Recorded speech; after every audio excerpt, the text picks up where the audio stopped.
Hi friends, welcome back to tech railway. భారతదేశంలో అత్యంత కీలక రవాణా వ్యవస్థ అయిన భారతీయ రైల్వేలో ప్రయాణికులు ప్రస్తుతం తీవ్రమైన వెయిటింగ్ లిస్టులని ఎదుర్కొంటున్నారు. టికెట్ అనేది నెల రోజులు ముందుగా బుక్ చేసినా కూడా ఆ టికెట్ అనేది వెయిటింగ్ లిస్టులలో ఉండడంతో రైళ్లలో ప్రయాణించే ప్రయాణికులు తీవ్రంగా ఇబ్బందులు అనేవి ఎదుర్కొంటున్నారు. అలాగే జనరల్ కోచ్ల యొక్క సంఖ్య అనేది తక్కువగా ఉండడంతో ఈ 2-3 జనరల్ ఉండడంతో ఈ జనరల్ కోచ్లలో విపరీతంగా రష్ అనేది ఉండడం, ఈ జనరల్ కోచ్లు అనేవి సరిపోక ఈ ప్యాసింజర్స్ ఈ రిజర్వేషన్లు కూడా ఎక్కేయడం, ఇలాంటి పరిస్థితులలో రైళ్లలో ప్రయాణించడానికి ప్రయాణికులు ఇబ్బందులు అనేవి ఎదుర్కొంటున్నారు. ప్రయాణికులు ఎదుర్కొంటున్న ఇలాంటి ప్రాబ్లమ్స్ ని తగ్గించడానికి అలాగే వీటికి ముగింపు అనేది పలకాలని 2032 టార్గెట్ గా పెట్టుకోవడం జరిగింది.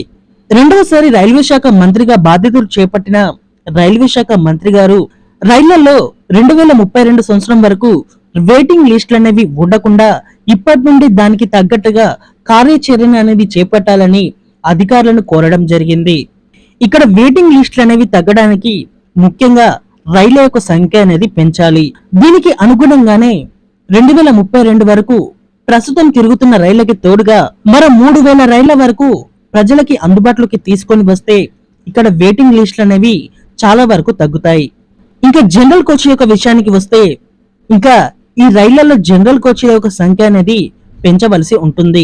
ప్రస్తుతం 2 కోచ్లు ఉన్న దగ్గర 4 లేకపోతే 5 జనరల్ కోచ్లు అనేవి ఏర్పాటు చేస్తే ప్రయాణికులకి ప్రయాణం అనేది సులభతరం అనేది అవుతుంది.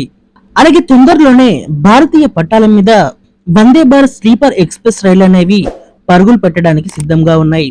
అలాగే వీటితో పాటుగా వందే భారత్ మెట్రో ఎక్స్ప్రెస్ కూడా భారతీయ పట్టాల మీద పరుగులు పెట్టడానికి సిద్ధమవుతున్నాయి. వందే భారత్ స్లీపర్ ఎక్స్ప్రెస్ విషయానికి వస్తే వీటిని రాజధాని ఎక్స్ప్రెస్ ప్లేస్ లో రీప్లేస్మెంట్ అనేది చేయనున్నారు. అత్యంత దూరం అతి తక్కువ సమయంలోనే ఈ రైళ్లు అనేవి చేరుకుంటాయి. ఈ వందే భారత్ స్లీపర్ ఎక్స్ప్రెస్ లలో third AC, second AC, first AC sleeper coaches అనేవి ఉంటాయి. దీనివల్ల ఈ రాజధాని ఎక్స్ప్రెస్ లని ఈ రైళ్లతోటి రీప్లేస్మెంట్ అనేది చేస్తే అత్యంత వేగంగా దేశ రాజధానికి ప్రయాణించడానికి ప్రయాణికులకి ఈ రైళ్లు అనేవి అందుబాటులోకి వస్తాయి. అలాగే వందే భారత్ మెట్రో విషయానికి వస్తే 2 ముఖ్యమైన ప్రాంతాలని కలుపుతూ ప్రయాణిస్తాయి ఈ వందే భారత్ మెట్రో ఎక్స్ప్రెస్ లో.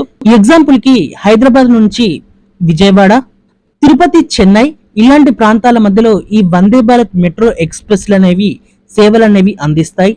అలాగే ఇప్పుడు తిరుగుతున్న వందే భారత్ ఎక్స్ప్రెస్ రైలు యొక్క సంఖ్య కూడా త్వరలోనే పెరగనుంది.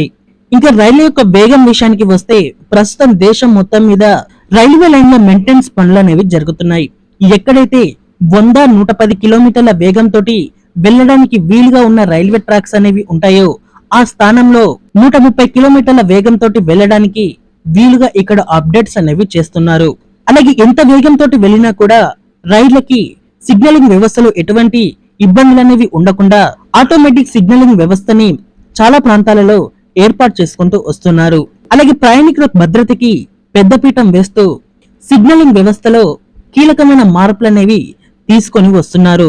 అలాగే ప్రస్తుతం భారతదేశంలో ఐసీఎఫ్ కోచ్ల యొక్క సంఖ్య అనేది రాను రాను తగ్గుతూ వస్తుంది. ఐసీఎఫ్ తో నడిచే రైళ్లని ఎల్హెచ్బిగా అప్డేట్ చేసుకుంటూ వస్తున్నారు. ఇంకా మరికొన్ని రోజులైతే భారతదేశంలో ప్రతి రైలు కూడా ఎల్హెచ్బి లేదా వందే భారత్ ఇలాంటి కోచ్లతోటి నడవబోతున్నాయి. ఇవన్నీ చూసుకుంటే భారతీయ రైల్వే 2032 సంవత్సరం వరకు పూర్తి స్థాయిలో ప్రజలకి తన సేవలన్నీ అందించబోతున్నట్లుగా తెలుస్తుంది. విజన్ 2032 అనేది రైల్వే శాఖ పెట్టుకున్న టార్గెట్ ఇది.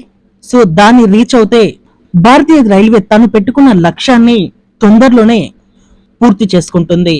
ఓకే ఫ్రెండ్స్, భారతీయ రైల్వేలో ఇలాంటి మార్పులు రావడం మీద మీ అభిప్రాయాన్ని కామెంట్ చేయండి. అలాగే మరిన్ని మోర్ రైల్వే అప్డేట్స్ కోసం మన ఛానల్ ని ఫాలో అవ్వండి. Thank you for watching. Have a nice day.